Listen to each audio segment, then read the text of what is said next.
तो आज हम लोग अपनी क्लास में सबक कोल तार के एक्सरसाइज के बारे में बात करेंगे। इसमें जो एक्सरसाइज दी गई है किस तरीके से हमें कंप्लीट करना है, तो आइए हम लोग देखते हैं। जो मश्क में सबसे पहले दिया है पढ़ें और समझें। इसमें कुछ मायने दिए गए हैं, इन मायनों को आपको लिख लेना है, याद कर लेना है। जैसे लिखा है स्याह, स्याह के मायने होता है काला, ठीक है। फिर लिखा है महफूज, महफूज के मायने होता है जिसकी हिफाजत की गई हो, जिसको सेफ किया गया हो, सुरक्षित किया गया हो। साइंसदां, साइंसदां मतलब साइंस को जानने वाला। जहाँ लफ्ज़ दां आ जाता है तो मतलब जानने वाला, यानी उसके बारे में जिसको इल्म होता है, ठीक है। तो इस तरीके से हम ये मायने लिख लेंगे और याद कर लेंगे। फिर हम आते हैं अपने सवाल की तरफ। इसमें सोचें और बताएं। कुछ सवाल दिए गए हैं, इनके मुनासिब जवाब लिखने हैं। क्या लिखा? सबसे पहले लिखा है साबुन को खुशबूदार, साबुन को खुशबूदार बनाने के लिए किस चीज़ का इस्तेमाल किया जाता है? तो इसमें हम क्या लिखेंगे? साबुन को खुशबूदार बनाने के लिए कोल तार का इस्तेमाल किया जाता है। बिल्कुल सिंपल आसान सा जवाब लिखेंगे। साबुन को खुशबूदार बनाने के लिए कोल तार का इस्तेमाल किया जाता है। दूसरा सवाल है आम तौर पर सड़कें स्याह क्यों दिखाई देती हैं? तो इसमें हम लिखेंगे आम तौर पर सड़कें स्याह इसलिए दिखाई देती हैं क्योंकि यह कोल तार की मदद से बनाई जाती हैं और कोल तार का रंग स्याह होता है, ठीक है।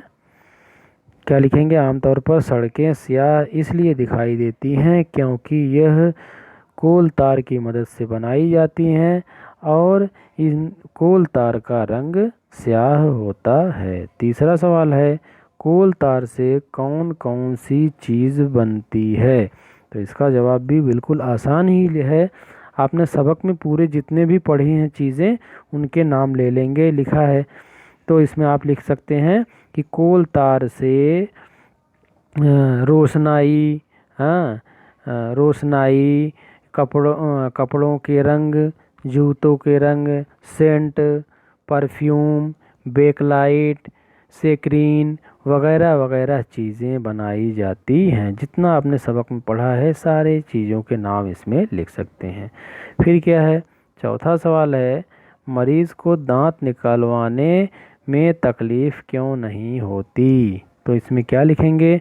मरीज़ को दांत निकलवाने में तकलीफ़ इसलिए नहीं होती क्योंकि डॉक्टर मसूड़ों में एक दवा लगाता है जो कोल तार की मदद से बनाई जाती है और ये दवा लगाने के बाद वहाँ सुन्न हो जाता है और दर्द ख़त्म हो जाता है, ठीक है।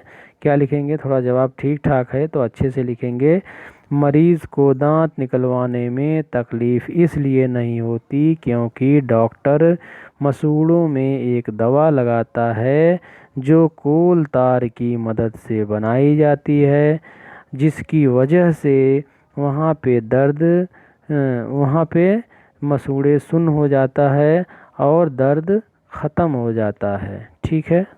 तो इस तरीके से लिख लेंगे। पांचवा सवाल है हमारा कोल तार से बनने वाले रंग कहाँ कहाँ इस्तेमाल होते हैं?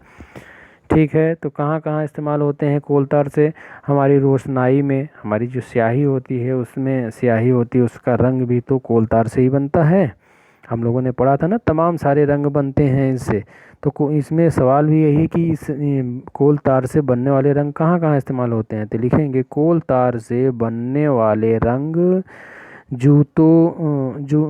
बनने वाले रंग से रोशनाई यानी स्याही, मिठाई के रंग में और जूतों के रंग में, कपड़ों के रंग में इस्तेमाल किया जाता है, ठीक है। इस तरीके से आप कंप्लीट कर लेंगे।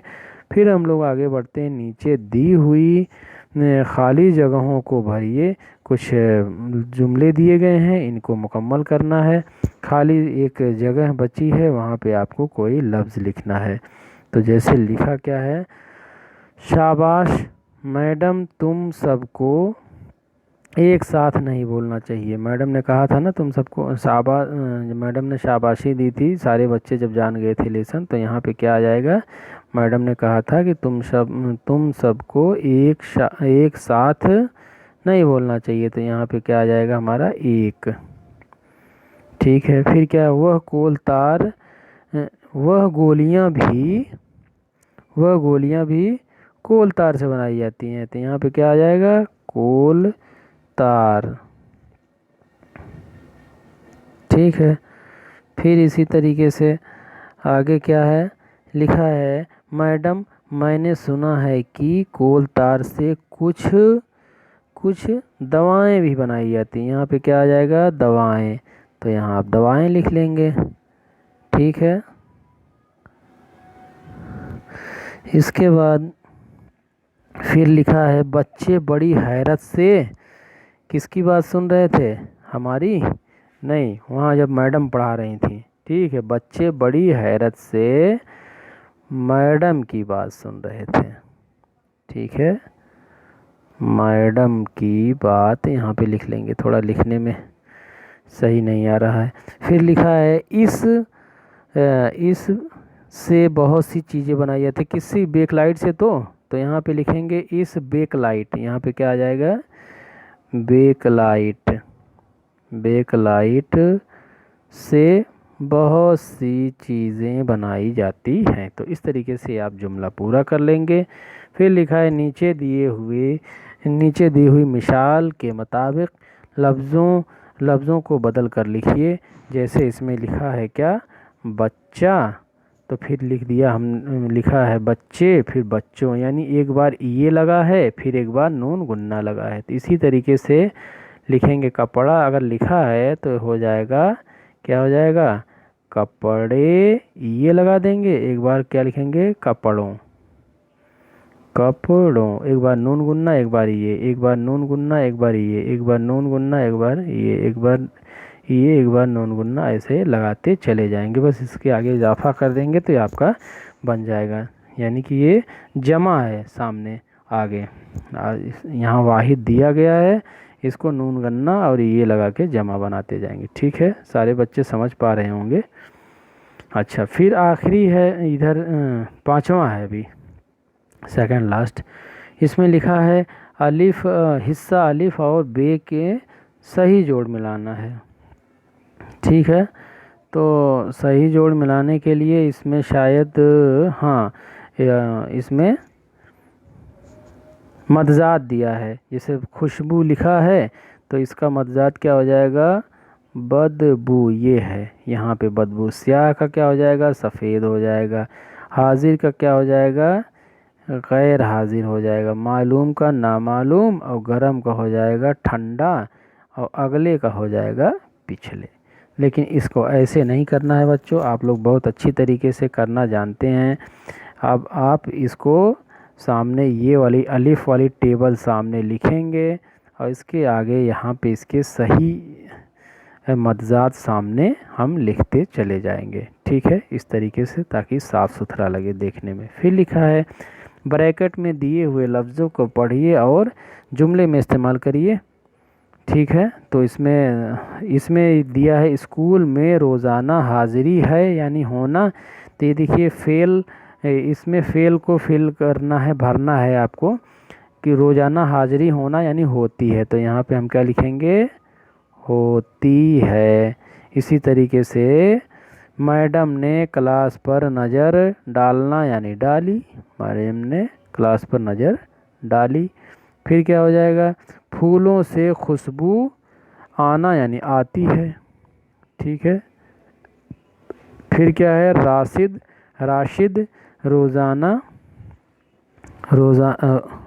राशिद रोज़ स्कूल जाना यानी जाता है, तो यहाँ जाता है हो गया।